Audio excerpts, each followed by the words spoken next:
사도행전 강의 18번째 시간으로 인간의 죄성이 드러나는 모습이라는 제목으로 말씀을 보겠습니다. 스데반의 설교 네 번째 시간인데, 지난주에는 우리 모세가 예수님의 모형이 되었음을 말씀을 드렸습니다. 그런데 이스라엘 백성들은 이들의 통치자로 세웠던 이 모세마저도 거역했었습니다. 참 이상한 일이죠. 이집트에 살 때 그들은 노예가 돼서 아주 심한 노역을 했고요. 또 음식을 배급받았고 자유를 빼앗겼고, 심지어는 아이들을 낳았는데 그 아이들조차 죽임을 당하는 삶을 살았는데, 하나님이 이 모세를 통해 그들을 구원해 주셨는데도 이들은 모세를 거역하며 모세를 따르기 원하지 않았습니다.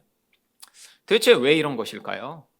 누군가 우리를 이런 고통에서 구원한다면 그 사람을 신뢰하고 따르는 것이 정상이 아닐까요? 바로 이 모세에 저항했고 거절했던 이 이스라엘 백성들은 바로 우리의 옛사람의 이 죄성을 보여주고자 선택된 그런 자들이었기 때문입니다.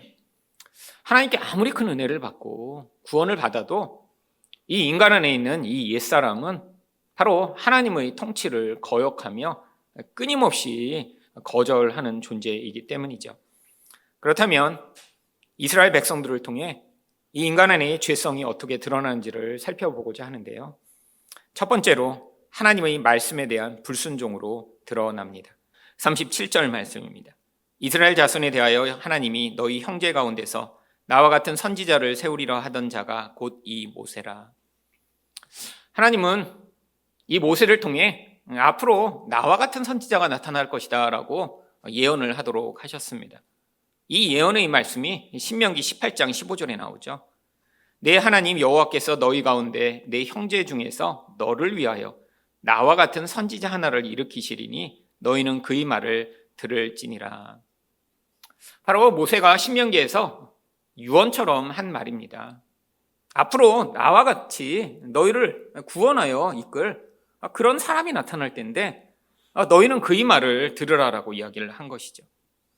유언처럼 이렇게 모세가 이야기를 했으면 듣는 것이 마땅한데, 이스라엘 백성들은 바로 나와 같은 자로 임하신 예수님에 대해 어떻게 반응했나요? 51절을 보시면 목이 곧고 마음과 귀에 할례를 받지 못한 사람들아, 너희도 너희 조상과 같이 항상 성령을 거스리는도다. 예전이나 지금이나 이들은 이 성령을 통해 드러난 이 예수 그리스도의 구원과 인도하심을 계속 거절했다라고 하는 것이죠. 이것이 바로 인간 안에 있는 이 옛사람의 본질입니다. 그래서 이 옛사람이 조금 개선되거나 혹은 변화돼서 예수님을 잘 믿게 되는 게 아니에요. 바로 이 모세를 따랐던 첫 세대가 그래서 광야에서 다 죽임을 당하고 하나님이 새로운 세대만 가나안으로 인도하신 것처럼 우리 안에 있는 이 옛사람 또한 조금 나아지고 조금 변해서, 그래서 예수님이 말씀을 순종하게 되는 것이 아니라 그 옛사람이 다 너덜너덜 죽임을 당하고 하나님이 성령으로 새롭게 태어나게 만드신 새 사람만이 바로 이런 구원의 길과 복종의 길로 나아가게 되는 것이죠. 그런데 구약에서 이렇게 이스라엘 백성들이 거역했던 이 모세는 어떤 사람이었나요? 38절을 보시면 시내산에서 말하던 그 천사와 우리 조상들과 함께 광야 교회에 있었고 또 살아있는 말씀을 받아 우리에게 주던 자가 이 사람이라. 이 모세는 대단한 사람이었습니다. 시내산에서 바로 하나님이 현현하신 이 천사와 직접 대면하여 하나님이 말씀을 받았고요. 또한 이 광야 교회를 이끌며 살아있는 하나님으로부터 말씀을 받아 대언하던 자였죠. 역사상 이렇게 하나님과 친밀하고 하나님의 말씀을 직접 받아 전하는 사람은 없었습니다. 그런데 이런 모세에 대해서 이스라엘 백성들이 어떻게 반응했는지 39절은 이렇게 이야기를 합니다. 우리 조상들이 모세에게 복종하지 아니하고자 하여 거절하며. 여러분, 이스라엘 백성들은 지금 이렇게 모세와 하나님이 직접 말씀하시는 것을 눈으로 직접 보았습니다. 바로 성막에 이렇게 하나님이 임재하셔서 낮에는 구름 기둥이 생겼고요, 밤에는 그것이 그 안에 계신 하나님을 이 어두운 가운데 드러내며 그게 불기둥처럼 보였죠. 그리고 모세가 그 성막 안에 들어가서 하나님과 대화하는 것을 사람들이 다 보았어요. 근데도 사람들이 어떻게 했다고요? 모세에게 복종하지 않고 거절했다라고 이야기를 하죠. 여러분, 이게 바로 인간이 본래 가지고 있는 죄성이 만들어낸 결과입니다. 여러분, 많은 사람들이 죄라고 하면 누군가를 살해하고 죽이고 남의 걸 빼앗고 강간하고 사기치고 이거 다 죄죠.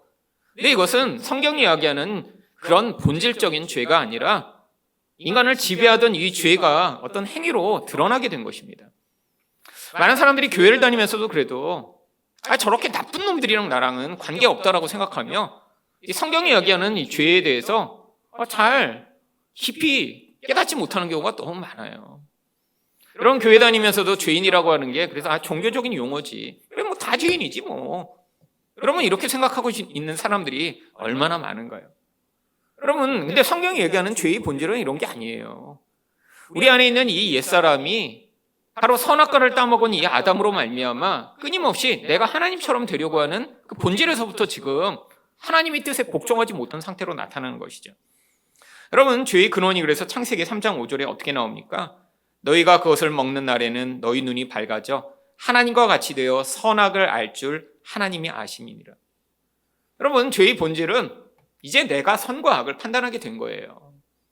여러분, 왜 하나님의 말씀, 이 모세가 전한 이런 놀라운 그런 말씀을 왜 복종하지 않고 거역했나요? 다 자기 나름대로 내가 좋은 것과 나쁜 것을 인간은 다 판단하고 있으니까요. 모세가 하나님의 말씀을 듣고 대언하여 자, 이게 좋은 길이야 라고 얘기해도 사람이 볼 때는 그건 내 생각에 나쁜 길이야. 난 이쪽으로 가고 싶은데? 여러분, 지금도 마찬가지입니다. 여러분, 우리 죄의 본질은 끊임없이 우리가 좋아하는 것을 그걸 선이라고 자꾸 우리에게 이야기를 해요. 여러분, 우리가 몰라서 사랑하지 못하나요? 경험이 한 번도 없어서 사랑하는 건 나쁘다라고 생각하는 사람이 있나요? 여러분, 우리 다 사랑의 경험도 있습니다. 여러분, 자라면서 부모의 사랑을 하나도 받지 못한 사람이 어디 있겠어요? 여러분, 누군가 희생하고 여러분을 섬기고 어려서부터 그랬으니까 다 성인이 된 거죠. 여러분, 그리고 우리 또한 그래서 누군가를 사랑하고 사랑을 받는 게 얼마나 좋은지 다 압니다. 근데 문제가 뭐죠? 우리 옛사람은 자꾸 지금 내가 좋아 보이는 걸 선택하게 만들어요. 내 마음에 안 드는 사람이 그래서 자꾸 생기는 것입니다. 하나님의 기준으로 다른 사람을 바라볼 수가 없어요. 여러분, 그래서 하나님이 이 죄로 말미암는 이 인간의 그 처참한 결국을 바로 아담과 하와에게 다음과 같이 저주를 내리십니다. 창세기 3장 16절과 17절입니다. 또 여자에게 이르시되 내가 내게 임신하는 고통을 크게 더하리니 내가 수고하고 자식을 낳을 것이며. 여러분, 이게 첫 번째 하나님의 저주죠. 두 번째 저주는 무엇인가요? 너는 남편을 원하고 남편은 너를 다스릴 것이니라 하시고, 또한 세 번째 저주가 아담에게 이르시되 내가 내 아내의 말을 듣고 내가 내게 먹지 말라 한 나무의 열매를 먹었은즉 땅은 너로 말미암아 저주를 받고 너는 내 평생에 수고하여야 그 소산을 먹으리라. 여러분, 여기 나와 있는 이 세 가지 저주는 사실 이 옛사람이 죄로 말미암아 인생에서 경험하게 되는 모든 상황들을 바로 이야기합니다. 여러분, 옛사람을 가진 인생은 결국 이 모든 단계들을 인생에서 자연스럽게 경험하게 되어 있어요. 물론 우리는 전부 다 여자가 아니기 때문에 이 해산의 고통이 얼마나 큰지 모릅니다. 근데 경험 안 해봤어도 이야기를 들어서 알죠. 얼마나 고통스러운지. 여자가 이렇게 해산하면서 경험하는 고통, 정말 다른 무엇과 비교할 수 없을 정도로 고통스럽겠죠. 그러면 여자가 선악과를 먼저 따먹었으니까 여자만 이렇게 애 낳을 때 고통하는 것이 저주인가요? 아닙니다. 이게 바로 인간에게 보편적으로 주어지는 인생 가운데 이렇게 애를 낳는 것처럼 고통스러운 그런 극심한 고통이 반드시 인생 가운데 나타나게 되어 있다는 거예요. 그럼 그뿐 아닙니다. 여자는 남편을 원하고 남편은 너를 다스릴 것이니라고 하는 이 저주는 우리 또한 다 경험하는 것이죠. 여러분, 남자나 여자나 다 무엇을 원해요? 내 주변 사람들을 지배하고 다스리기를 다 원합니다. 원래는 그런 존재가 아니었어요. 나를 희생하고 나를 복종시켜 다른 사람을 사랑하는 존재로 만들어졌는데 죄가 들어오니까 인간은 어떻게 하게 됐어요? 내 주변 사람마저도 다 나의 욕망을 위한 도구로 바라보게 되면서 심지어는 가장 가까운 사람인 배우자를 바로 내가 원하는 대로 통제하고 싶은 이 강렬한 지배욕이 인생을 지배하게 됩니다.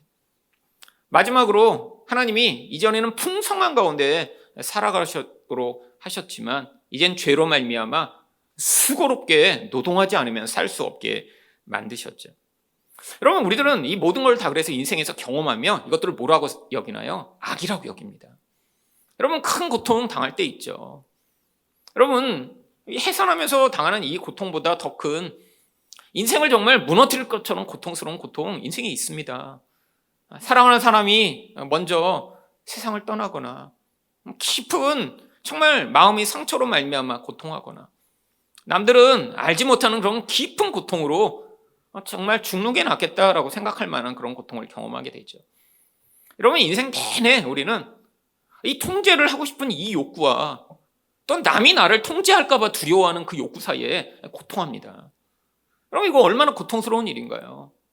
그냥 서로 사랑하면 되는 일인데 내가 통제하지 않으면 내가 통제를 받게 되잖아요.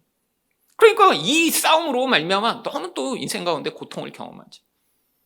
여러분, 그뿐 아니라 여러분 노동하느라고 얼마나 힘든가요? 여러분, 그래서 교회 다니지만 많은 사람들이 어떤 꿈을 꾸나요? 1억 천금의 꿈을 꿉니다. 그래서 몰래 로또도 사시잖아요. 그렇죠? 그리고 실제 되지는 않겠지만 나도 건물주 됐으면 좋겠다. 이런 꿈도 꾸시잖아요. 왜 그렇죠? 이 매일매일 수고롭게 노동하는 이 노동으로부터 벗어나고 싶은 욕구 때문이죠. 우리는 다 이걸 악이라고 여겨요. 나는 고통받고 싶지도 않아. 난 내가 남을 지배했으면 좋겠지 남이 나를 지배하기는 원하지 않아. 나는 이렇게 매일 일하지 않고 그냥 맨날 휴가 다니듯이 그냥 놀았으면 좋겠어. 이걸 다 뭐라고 여기죠? 우리는 다 좋은 것, 선이라고 여기죠. 여러분, 그런데 하나님이 우리가 악이라고 여기는 이런 인생을 우리에게 허락하신다는 거예요. 여러분, 예수 믿으면 그럼 이 모든 고통에서 다 자유롭게 되나요? 더 이상 돈도 안 벌어도 되고, 예수를 믿고 했더니 모든 사람이 내 말을 다 듣게 되나요? 아닙니다. 여전히 이 옛사람으로 말미암는 우리가 악이라고 여기는 이 과정들을 인생에 허락하시는 거예요. 왜죠? 여러분, 바로 그 이유가 이 과정을 통해서만 우리는 창세기 3장 15절이 이야기하듯 내가 너로 여자와 원수가 되게 하고 내 후손도 여자의 후손과 원수가 되게 하리니 여자의 후손은 내 머리를 상하게 할 것이요 너는 그 발꿈치를 상하게 할 것이니라. 여러분, 이 저주의 말씀이 주어지기 전에 하나님이 어떻게 인간을 구원하실지 구원에 대한 바로 이 복음의 메시지를 선포하셨죠. 여자의 후손으로만 구원이 임해요. 누구요? 예수 그리스도로 말미암는 구원이 결국 인간이 경험하는 이 인생의 고통, 관계의 문제로 말미암아 끊임없이 갈등하는 이 갈등, 매일처럼 수고롭게 노동하는 이 노동의 과정을 통해 우리 이 옛자가 힘이 약해지고 무너질 때 결국 하나님의 백성들은 이 가운데 여자의 후손으로 주신 예수 그리스도를 붙들며 구원이 일어나는 거예요. 여러분, 인생 가운데 주변을 한번 살펴보세요. 누군가 나보다 더 높은 신앙과 견고한 그런 믿음을 가지고 있는 사람이 있다라고 하면 여러분, 그 인생을 가까이 다가가면 다 이런 과정을 지나간 분들입니다. 살면서 한 번도 이런 큰 고통도 경험해 본 적이 없어요. 인생에서 제일 큰 고통이 가시 박힌 정도? 그래서 옛날에 5살 때 가시 박혀서 되게 힘들었어요. 여러분, 이런 사람이 예수 그리스도를 어떻게 알고 있을까요? 가시 박혔을 때 좀 고통을 경감해 주는 그런 정도의 그런 예수님으로 알고 있겠죠. 여러분, 인생 가운데 이 관계의 문제로 고통하는 그 과정을 통해 정말 인생이 너덜너덜하듯이 스트레스를 받고 고통한 사람, 여러분, 이런 사람이 아니고는 여러분 대부분 어떻게 생각합니까? 내 정도면 그냥 모든 관계 다 잘 맺고 잘 살고 있지. 나 정도의 인격인데 뭐 이렇게 관계가 힘들겠어? 여러분, 아무리 좋은 인격으로도 해결받지 못하는 그런 깊은 관계의 문제가 있어요. 여러분, 인생 가운데 처음부터 그렇게 금수저로 태어나 일하지 않아도 먹고 살 수 있는 그런 사람이 얼마나 많이 있나요? 여러분, 다 이 노동으로 말미암는 고통이 있고 결핍으로 말미암는 두려움을 지나가게 되어 있습니다. 근데 이 과정이 뭐라고요? 참 하나님의 백성에게는 우리 안에서 이렇게 하나님이 주신 것을 악이라고만 판단하고 거부하는 이 옛사람의 힘을 빼며 그 과정에 예수 그리스도를 만나게 하는 중요한 구원의 과정이 되는 것입니다. 여러분, 그러니까 우리가 악이라고 생각하는 그 모든 것이 인생에 닥칠 때 두려워할 필요가 없어요. 하나님은 하나님의 백성의 인생 가운데 우리가 당장 볼 때는 와, 저런 일이 일어나면 어떻게 하지? 아니요, 괜찮아요. 여러분, 하나님은 그런 일마저도 우리 인생에 허락하심으로 말미암아 결국에는 옛사람의 힘을 무력화시키시며 그 안에서 우리를 새롭게 만들어 가시는 하나님이시죠. 여러분, 저도 제가 만약에 20대 초반에 그 이후로 20여 년 동안 일어날 그런 어려움의 과정을 미리 알았다면 저는 아마 그 인생을 살지 않고 싶어 했을 것입니다. 여러분, 정말 20대부터 제가 이 교회 개척하기까지 벌어졌던 그 고통은 사실은 지금 돌아봐도 정말 아찔해요. 여러분, 그때는 제가 이제 성경을 묵상하며 아주 제 인생에서 자세하게 저희 삶에 대해 이 묵상의 기록을 남겼습니다. 성경을 묵상할 때마다 그때는 적을 게 그렇게 많았어요. 한번 적으면 막 A4로 5장, 많을 땐 10장씩 매일 적었어요. 당시에 일어나는 상황도 워낙 많았지만 그 말씀을 통해 제 인생의 그 전부가 계속 다시 되돌이키며 정리되는 거예요. 근데 그때 그 말씀을 매일 기록하며 그때 뭘 했냐면 바로 제가 그때 이해가 되지 않는 거예요. 근데 이해가 되지 않는데 하나님 말씀이 이렇다라고 하는 거를 받아들이는 그 과정이 너무 고통스러웠기 때문에 거기에 기록을 남긴 거예요. 너무 이해가 되지 않았습니다. 아니, 왜 예수 믿는데 왜 이렇게 나는 고통스러울까? 왜 계속 불안할까? 하나님이 이렇게 기도 많이 하는데 왜 내 문제는 해결 안 해주실까? 여러분, 근데 지금 와서 보니까 너무 선명해요. 여러분, 제 인생을 돌아보면 그 큰 고통에서 하나님이 막아주시진 않았습니다. 저희 집이 부도나는데 그냥 부도나게 하셨어요. 여러분, 집에 빨간 딱지가 붙고 다 그 집이 차압당하는데 하나님 막아주지 않았어요. 아니, 그래서 돈 하나 없이 지하방으로 쫓겨나는데 막아주지 않았어요. 여러분, 거기서 정말 무너져서 일어나지도 못하고 쓰러진 상태가 되었는데 하나님이 거기서 당장에 일으켜 주시지 않았어요. 여러분, 그런데 하나님이 그 과정을 통해 하나님을 오해하고 마치 나의 문제를 해결해 주는 양 하나님을 바라보았던 제 거짓 신앙이 다 무너지도록 하셨고, 우리 하나님이 정말 어떤 하나님가를 배울 수 있도록 그 구원의 과정으로 사용하셨죠. 여러분, 근데 문제가 뭐죠? 하나님이 우리에게 좋은 것이라고 요구하시는 걸 우리가 자꾸 거부하는 거예요. 여러분, 하나님이 우리에게 정말 나쁜 걸 요구하시나요? 너는 네 남편을 가서 아주 그냥 짓밟아 버려라, 이걸 요구하세요? 아니에요. 아내에게 대해서 그냥 아주 무섭게 한번 소리를 질러서 다시는 기어오르지 못하게 해라, 하나님 이런 말씀을 하시나요?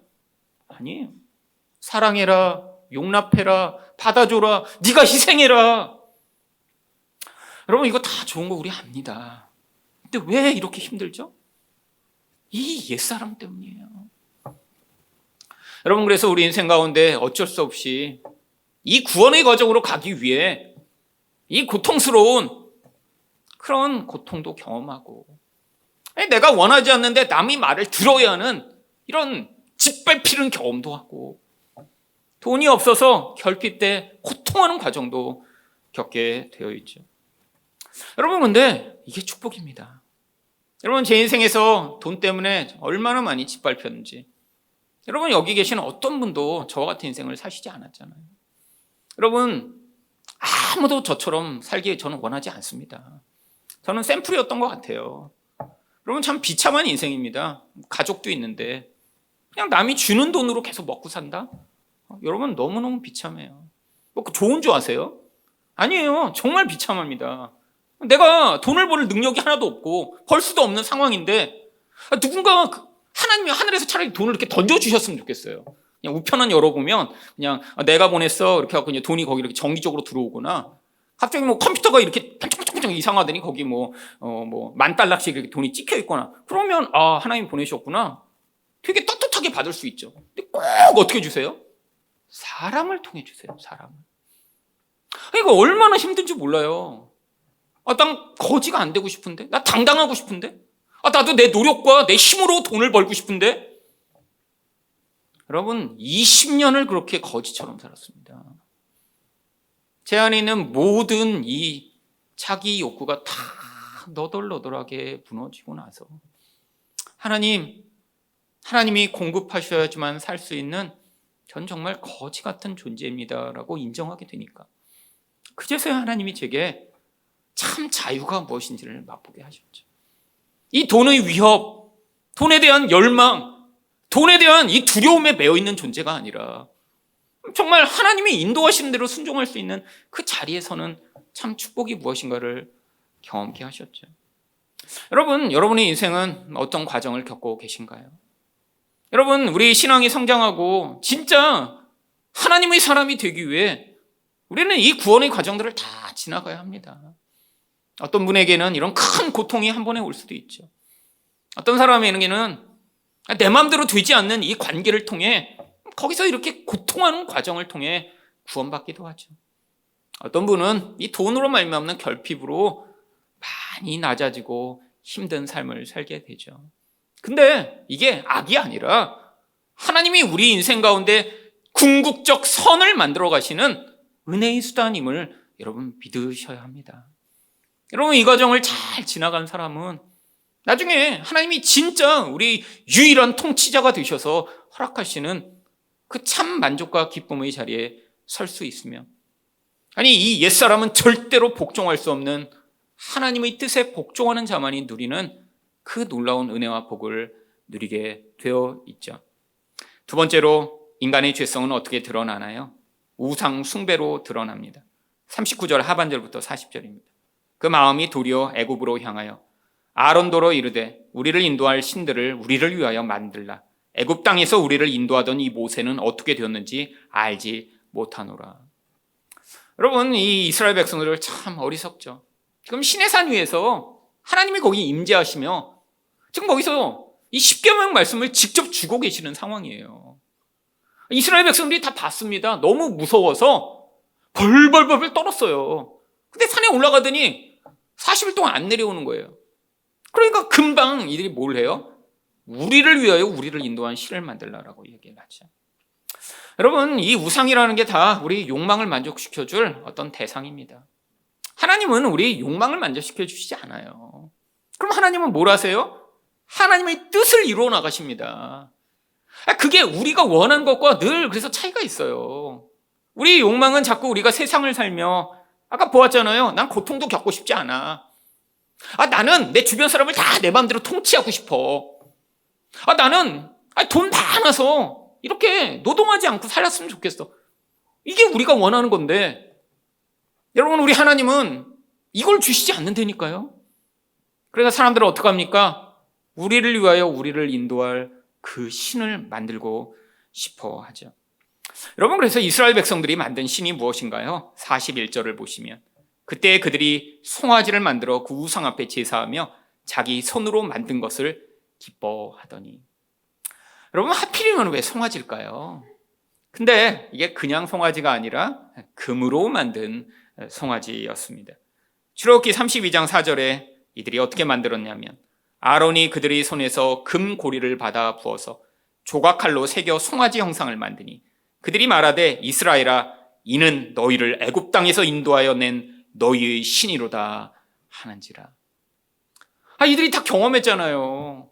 노예로 살고 있던 그들을 하나님이 어떻게 권능으로 구원하셨는지, 어떻게 홍해를 가르쳤는지 경험하고 나서 그 송아지를 신이라고 그러니까 와 하면서 춤추면서 거기서 그렇게 경배하기 시작해요. 이게 바로 이 옛사람의 본질입니다. 하필이면 왜 송아지냐고요? 이거는 그냥 어린 송아지를 얘기하는 게 아니라 젊은 숫소를 얘기하는 거예요. 여러분, 이집트에서 그들이 눈으로 본 게 바로 그 소입니다. 소 한 마리만 있으면 그들은 뭐가 될 수 있어요? 부자가 될 수 있거든요. 여러분, 농경사회에서 이 소는요 엄청난 노동력의 차이를 만들어냅니다. 이 소 한 마리가 남자 성인이 30명이 일하는 거를 이 소 한 마리로 할 수 있다고 그래요. 밭 갈고 뭐 하는 일에 이 소 한 마리가 있으면요, 사람 30명을 부릴 수 있는 만큼의 노동력인 거예요. 근데 소는 누구만 가질 수 있어요? 부자만요. 여러분, 이게 사람들이 차이를 가져오는 거죠. 그들이 봤어요. 소를 많이 가진 사람은 부자예요. 그들은 행복한 것처럼 보여요. 그러니까 그 소로 말미암아 얻게 되는 이 황금으로 그들이 소를 만들어 놓고, 우리도 이런 풍요로운 삶을 살았으면 좋겠다. 이게 있으면 고통도 겪지 않을 수 있을 것 같고, 주변 사람도 다 내 마음대로 다스릴 수 있을 것 같고, 그리고 이렇게 노동하면서 결핍을 겪지 않아도 될 것이라고 사람들이 생각하기 때문이죠. 여러분, 고대나 지금이나 사람들은 다 그래서 여전히 이 돈을 우상으로 섬깁니다. 여러분, 이건 뭐 아이부터 어른까지 뭐 남자, 여자, 뭐 고대, 현대 그냥 변함이 없어요. 변함이. 여러분, 이 돈이라고 하는 것이 가져오는 이 강력한 힘 때문에 많은 사람들이 여전히 이 돈에 대한 유혹에서 벗어나지 못하죠.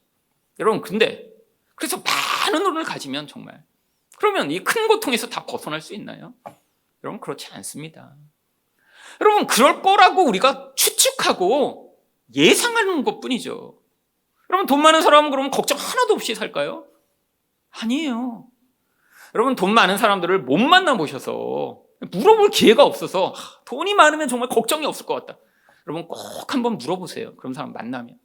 여러분, 제가 만났던 돈 많은 분들을 보니까 걱정이 많아요. 여러분, 돈이 많다고 뭐 죽어가는 사람을 살릴 수가 있나요? 돈이 많다고 자녀 문제를 막 해결할 수 있나요? 돈이 많다고 자기 마음이 우울하고 허무한데 그 돈으로 그 마음의 허무함과 우울함을 달랠 수 있나요? 소용없습니다. 돈이 많으면 많을수록 두려움도 더 커지고요. 돈이 많으면 많을수록 인생에서 누리는 것들이 점점 허무하게 되어 있어요. 그뿐 아닙니다. 여러분, 많은 사람들이 돈이 많아지면 주변 사람들을 다 자기 마음대로 할 수 있을 것이라고 착각해요. 여러분, 겉으로는 할 수 있죠. 여러분이 돈이 많아갖고 뭐 여러분이 회사를 세운 뒤에 여러분이 거기서 사장하며 직원들을 돈으로 지배할 수는 있겠죠. 여러분, 그런데 모든 사람을 다 지배할 수 있나요? 여러분, 아무리 큰 부자도 다 자식 문제는 어떻게 할 수가 없습니다. 배우자는 어떻게 할 수가 없어요. 여러분, 돈을 자식한테 많이 주니까 자식이 말을 잘 들어요? 오히려 돈 때문에 다 자식이 망가지잖아요. 여러분, 대부분 돈 때문에 자녀 간에, 형제 간에 갈등과 문제가 있는 경우가 얼마나 많이 있나요? 돈이 없으면 오히려 화목합니다. 싸워봤자 얻을 게 없잖아요. 여러분, 돈 때문에 서로 미워하고 죽일 듯이 싸우는 대부분의 이 사람들. 여러분, 제가 아는 어떤 가정도 지금 돈으로 말미암아 지금 소송을 하고 있어요. 근데 이 아들이 진짜 나쁜 놈이들이라고요. 부모가 이 아들을 편애해갖고 뭐 수십억의 재산을 이 아들한테만 다 물려줬어요. 근데 그렇게 다 물려받고 나니까 누나들이 수십 년 전 결혼할 때 받았던 그 결혼할 때 부모가 도와준 돈까지 다 뺏고 싶은 거예요. 참 어떻게 그럴 수가 있는지. 그래갖고 소송을 걸었어요. 누나를 대상으로. 그 수십 년 전에 누나들이 결혼할 때 부모님이 물려준 그 돈 다 내놓으라고.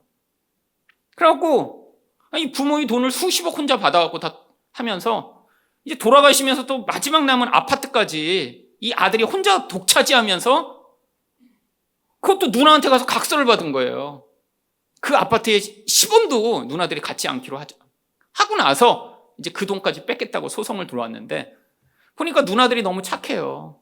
너무 착하니까 이 동생이 이렇게 소송을 건 거에 너무 불안해갖고 어떻게 해야 될지를 모르겠네요. 참 어떻게 인간이 그렇게 악할 수가 있나. 차라리 돈이 없었더라면 그러면 이렇게 가정이 깨지고 이렇게 고통스럽지 않을 텐데.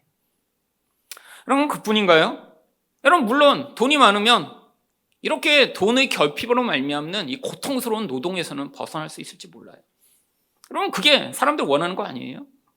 여러분, 저도 이렇게 로또 뭐 이렇게 보면 그냥 로또로 1억 천금으로 뭐 10억 원 이렇게 당첨되는 것보다 연금 복권이라는 게 있더라고요. 근데 그게 더 좋아 보이더라고요. 왜냐하면 연금 복권은 한 달에 뭐 7, 800만 원씩 그 20년간 준다면서요. 그 1등 당첨되면. 그래서 뭐 10억 원 단번에 생긴다고 그걸 가지고 뭘 하겠어요. 10억 원 한 번에 10억을 쓸 수 있겠어요. 그보단 차라리 누가 이렇게 700만 원, 800만 원, 뭐 1000만 원을 매달 준다 그러면 이야, 그게 훨씬 좋을 것 같아요. 여러분, 그러면 저도 만약에 연금 복권에 당첨되면 교회에서 월급 하나도 안 받을게요. 뭐 여러분도 좋고 저도 좋고. 그래서 혹시 여러분 중에 제가 연금 복권을 살 수는 없잖아요. 그러니까 혹시 연금 복권을 사는 분이 계시면 뜯어보기 전에 그냥 교육자실에 이렇게 몰래 한 주에 하나씩 갖다 놓고 가셔도 괜찮습니다. 뭐 그것까지 제가 막지는 않을게요. 혹시 당첨되면 그러면 누이 좋고 매부 좋고 같이 좋죠. 뭐 얼마나 좋아요? 교육자도 돈의 이거에서 해방되고 교회도 이제 저 월급 하나도 안 주셔도 돼요. 그리고 그거 다 쌓인 걸로 빚 갚고 막 얼마나 좋아요. 여러분, 하나님이 이렇게 왜 안 하실까요? 여러분, 이게 바로 우리가 원하는 우상이기 때문이죠. 여러분, 이 자유가 우리에게 진짜 자유를 줄까요? 그래서 내가 일하지 않으면 그러면 늘 행복해요? 여러분, 이런 사람들은 허무감에서 벗어나지 못합니다. 일은 안 해요. 근데 인생이 너무 허무한 거예요. 여러분, 인간은요, 내가 진짜 의미 있는 어떤 일을 하지 않고요, 그냥 매일 돈이 너무 많아서 먹고 산다고 생각하면 그러면 행복할 것 같지만 그건 1, 2주죠. 한 달쯤 그럴 수 있어요. 여러분, 근데 그게 1년, 2년, 3년 계속된다고 생각해 보세요. 매일 일어났는데 그냥 할 게 그냥 사우나 갔다가 뭐 골프 TV 봤다가 오후에 가서 골프 한번 치고 왔다가 또 사우나 갔다가 저녁 먹고 그러고 자고 그 다음 날 일어났는데 또 똑같아. 여러분, 이게 허무한 거예요. 여러분, 인간은 의미 없는 인생을 살 수가 없습니다. 내 인생이라는 게 그냥 하루 종일 그거밖에 없어. 뭐 유튜브나 보고 뭐 나가서 운동 좀 하고 사우나 갔다가. 여러분, 이게 행복한 인생이 아니에요. 여러분, 인생 가운데 의미 있는 인생은 어쩌면 매일매일 똑같은 일을 반복할지도 몰라요. 근데 하나님이 그 과정을 통해 우리를 이런 하나님에게 두지 않는 엉뚱한 안정감을 돈에게 두려고 하는 우리를 구원하시고자 하시는 것이죠. 여러분, 예수를 믿으면서도 여전히 이 우상숭배로부터 벗어나지 못하는 사람이 있습니다. 그래서 어떤 사람들은 여전히 로또를 사고 어떤 사람들은 여전히 주변 사람들을 내 힘으로 다스리려고 매일 싸우죠. 어떤 사람들은 큰 고통에서 벗어나고자 몸부림을 치죠. 여러분, 이게 무슨 길이라고요? 세상의 길이에요. 여러분, 저희 교회 다니시는 분 여러분도 지금 갈등하고 있는 거 아니에요? 여러분, 예수 믿으면서 자꾸 주변 사람이 여러분 말 안 들어서 화나실 때 있죠? 여러분, 화 안 날 수가 없습니다. 누가 그렇게 말을 다 잘 들어요? 여러분, 내가 원하는 대로 다 안 들어요. 다 그냥 다 자기 원하는 대로 다 살잖아요. 애부터 어른까지. 근데 어떻게 해야 돼요? 여러분, 내 마음을 넓히셔야죠. 그리고 내가 그게 너무 화가 나고 내가 싸워서라도 누군가를 꺾어서 말을 듣게 하고 싶다면 지금 예수의 길에 서 있는 게 아닙니다. 아니, 그렇게 싸워야 될 영역이 있어요. 아니, 뭐 예수 안 믿겠다 그러면 여러분 목숨 걸고 싸우셔야죠. 신천지 앞으로 다음 주에 가겠다? 그러면 정말 다리 몽둥이를 부러뜨려서도 못 가게 하셔야죠. 그땐 좀 힘을 쓰셔도 됩니다. 신천지는 가면 못 나오더라고요. 그래서 힘을 쓰셔서 못 가게 해야 돼요. 여러분, 그게 아니라 대부분 내 말을 듣게 하고 싶은 영역은 다 뭔가요? 자기 기질과 취향과 관련된 거예요. 근데 자꾸 그것 때문에 화가 나잖아요. 여러분, 그러면 어떻게 하셔야 돼요? 예수의 통치대로 받아들이셔야 합니다. 여러분, 하지만 여기서 못 벗어나고 우상숭배를 계속하게 되면 어떻게 되나요? 하나님이 42절에 이스라엘 백성에게 하신 대로 하나님이 외면하사 그들을 그 하늘의 군대에 섬기는 일에 버려두셨으니. 여러분, 이 하늘 군대가 바로 대표적인 우상들입니다. 땅에 있는 황소만 섬긴 게 아니에요. 하늘에 있는 해와 달과 별들을 우상으로 섬기며 그게 하나님이야 라고 하던 이들을 어떻게 하셨어요? 외면하시고 그냥 버려두셨어요. 그냥 계속해봐. 왜요? 여러분, 이 우상숭배가 가져오는 처참한 결과가 있기 때문이죠. 여러분, 그게 바로 43절에 내가 너희를 바벨론 밖으로 옮기리라 함과 같으니라. 여러분, 이 강력한 바벨론이라는 세상의 노예가 되는 것입니다. 여러분, 지금도 사람들은 돈을 많이 사랑해요. 그래서 근데 이 돈을 사랑하는 결과가 어떻죠? 디모데전서 6장 10절을 보시면 돈을 사랑함이 일만 악의 뿌리가 되나니 이것을 탐내는 자들은 미혹을 받아 믿음에서 떠나 많은 근심으로써 자기를 찔렀도다. 여러분, 우리도 다 돈을 사랑해서 이 경험들이 있으실 것입니다. 돈을 사랑하면 어떻게 된다고요? 미혹을 받습니다. 그렇잖아요. 여러분, 내가 돈만 많았으면 이 동네 안 사는 건데, 내가 돈만 많았으면 이런 차 안 타는 건데, 내가 돈만 많았으면 이런 생각하시는 거 지금 미혹받고 있는 거예요. 두 번째로 뭘 받아요? 믿음에서 떠나게 돼요. 여러분, 돈과 하나님 사이에 계속 우리는 갈등합니다. 하나님이 뭐라고 하세요? 걱정하지 마라. 들에 백합 봐도 하나님이 다 내가 입히지 않느냐? 너희는 내가 입히고 먹이고 내가 너희를 기억한다. 근데 우리는 믿음으로 받아들이지 못하고 너무 불안하고 걱정이 돼요. 믿음이 자꾸 흔들립니다. 마지막으로 심각한 경우가 결국 근심을 하게 돼요. 그리고 그게 자기를 찌르기 시작합니다. 여러분, 돈 걱정으로 말미암아 찔려 보셨나요? 저는 정말 수도 없이 많이 찔렸어요. 여러분, 여기 돈 때문에 찔린 경험이 저보다 많은 분 없을 거예요. 저는 20년간 찔렸거든요. 20년간. 아마 그게 물리적 상처였다면 아마 저는 살아남지 못했을 것입니다. 여러분, 20년간 집이 망하고 가족 다 데리고 미국에 가서 하나님이 돈 준다고는 하셨는데 언제 얼마를 어떻게 주실지 모른 채로 기다리는 그 고통, 매일 찔리는 고통이에요. 그 불안함과 싸워야 되는 고통이고요.